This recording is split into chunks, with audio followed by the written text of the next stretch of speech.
છોટાઉદેપુર જિલ્લાના પાવી જેતપુર ગામ નજીક ભારજ નદી ઉપરનો બ્રિજ તૂટી જતા અવરજવર કરતા લોકોને હાલાકી પડી રહી છે। બોડેલીથી મધ્યપ્રદેશ અને છોટાઉદેપુરને જોડતો આ માર્ગ હજારોની સંખ્યામાં અહીં લોકો અવરજવર કરે છે, પરંતુ 2 વર્ષ પૂર્વે ભારજ નદી ઉપરનો બ્રિજ ધરાશાયી થતા તંત્ર દ્વારા ડાયવર્ઝન આપવામાં આવ્યું હતું ને જેથી લોકોને 40 કિલોમીટરનો ચક્રાવો કરવો પડે છે। ભારજ નદીની એક તરફ રાસલી ગામ છે, બીજા કિનારે શિહોદ ગામ છે અને એક ગામથી બીજે ગામ જવા માટે 40 કિલોમીટરનો ચક્રાવો કરવો પડે છે અને જેથી ગામના જ લોકોએ નદીના પટમાં ડાયવર્ઝન બનાવવાનું નક્કી કર્યું છે।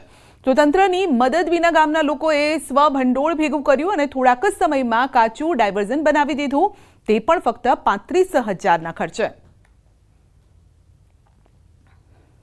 બ્રિજ છે 56 નંબર હાઈવે નંબર 56 પર જે આવેલો બ્રિજ છે તૂટી ગયો હતો। ત્યારબાદ સરકારશ્રીએ ઓલ વેધર ડાયવર્ઝન 2 વખત બનાવ્યા, પણ પહેલા પ્રહરની અંદર વરસાદની અંદર વહી ગયું હતું।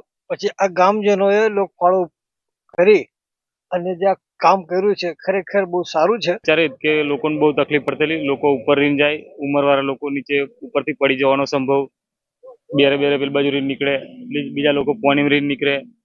એટલે અમને લાગ્યું કે ખરેખર હવે પાણી ઓછું થયું તો બનાવી દઈએ આપણે, કારણ કે સરકાર તો કોઈ ડિસિઝન લે નહીં। મારે જેતપુર જવું હોય તો મારે 30 થી 35 કિલોમીટર ફેરો લગાવીને જવું પડે। જે તે ટાઈમે અહીં પુલ હતો, પુલ પર અમે 7 કિલોમીટરમાં અડધા કલાકમાં પાવી જેતપુર પહોંચી જતા હતા। હવે પુલ તૂટ્યો એની બાદ 35 થી 40 કિલોમીટર અમારે ડુંગરવાટ વાયા ફરીને જવું પડે છે રોજ પાણી આપવા।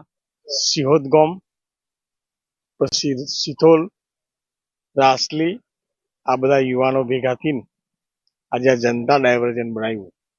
જનતા ડાયવર્ઝન એટલી બધી લોકોને તકલીફ પડે, પણ ઓની સામે સરકાર કોઈ પગલાં લેતી નથી, આ નેતાઓ પણ કોઈ પગલાં લેતા નથી।